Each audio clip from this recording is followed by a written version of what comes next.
भारत महान शासकों का देश रहा है। अलग अलग काल में एक से बढ़कर एक राजा ने भारत पर राज किया और आज हम आपके साथ ऐसे ही 10 शासकों की सूची लेकर आए हैं।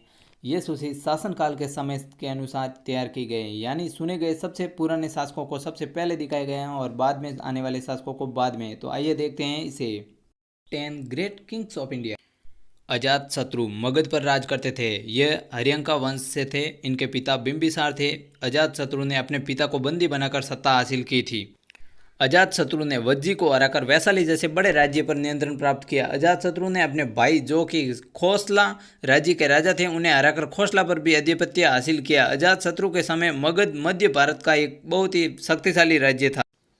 मौर्य वंश के संस्थापक चंद्रगुप्त को भारत के पहले अम राजा के रूप में जाना जाता है। चाणक्य रूपी महान रणनीतिकार को गुरु के रूप में पाने के बाद में उन्होंने अपना अभियान शुरू किया और 20 वर्ष की अल्प आयु में ही युद्ध जीतने शुरू कर दिए। बालक के रूप में चंद्रगुप्त को चाणक्य ने तक्षशिला में देखा था। उन्होंने बालक चंद्रगुप्त की प्रतिभा का भान हो गया और उन्होंने चंद्रगुप्त को उत्तम शिक्षा दी।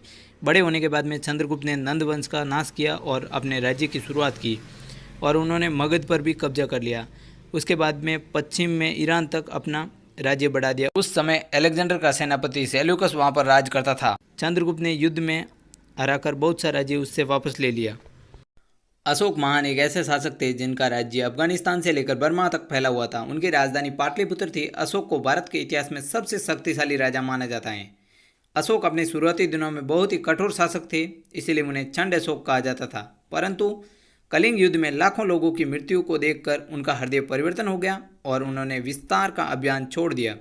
भारत का राष्ट्रीय प्रतीक और झंडे का चक्र अशोक स्तंभ से ही लिया गया है। समुद्रगुप्त गुप्त राजवंश के वह राजा थे जिन्होंने अपने पूरे जीवन काल में कभी कोई युद्ध नहीं हारा। अपने पुत्र विक्रमादित्य के साथ मिलकर उन्होंने भारत में स्वर्ण युग की शुरुआत की। उन्होंने ही मुद्रा का चलन शुरू किया और स्वर्ण मुद्राएं बनवाई। उनके राज्य में भारत का सांस्कृतिक उत्थान हुआ। दक्षिण में जितने भी राजा हुए हैं उनमें से सबसे ताकतवर राजा थे राजा सोला। उन्होंने दक्षिण में अपना शासन बनाया और अपना प्रभाव श्रीलंका तक फैलाया। हिंद महासागर के व्यावसायिक समुद्री मार्गों पर चोल वंश का प्रभाव साफ तौर पर था और इनकी अनुमति के बिना कोई व्यापार नहीं कर सकता था। इन्होंने 100 से अधिक मंदिर बनवाए, जिनमें से उत्तम और ऐतिहासिक है तंजौर का शिव मंदिर, जो यूनेस्को द्वारा वर्ल्ड हेरिटेज साइट घोषित किया जा चुका है। कृष्णदेवराय दक्षिण के महान राजा कृष्णदेवराय विजयनगर के शासक थे। उन्होंने दक्षिण में मुगल शासन की बढ़त को रोक दिया और बहुत से मंदिरों का निर्माण कराया। कृष्णदेवराय को उस समय के सबसे ताकतवर हिंदू राजाओं में से माना जाता था। उनके प्रभाव के कारण बाबर ने उनके राज्य पर कभी आक्रमण नहीं किया।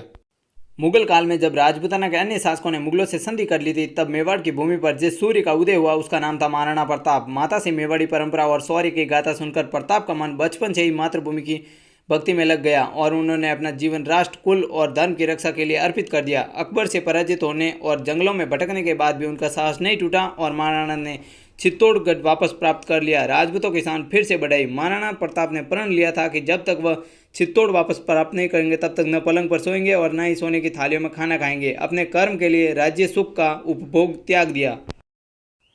शिवाजी शाहजी भोसले मराठा शासक के बहुत ही लोकप्रिय और सफल शासक हुए। उन्होंने बहुत ही कम उम्र में गुरिल्ला युद्ध कला में महारत हासिल कर ली थी। छोटी उम्र में देशभक्ति की असीम भावना थी।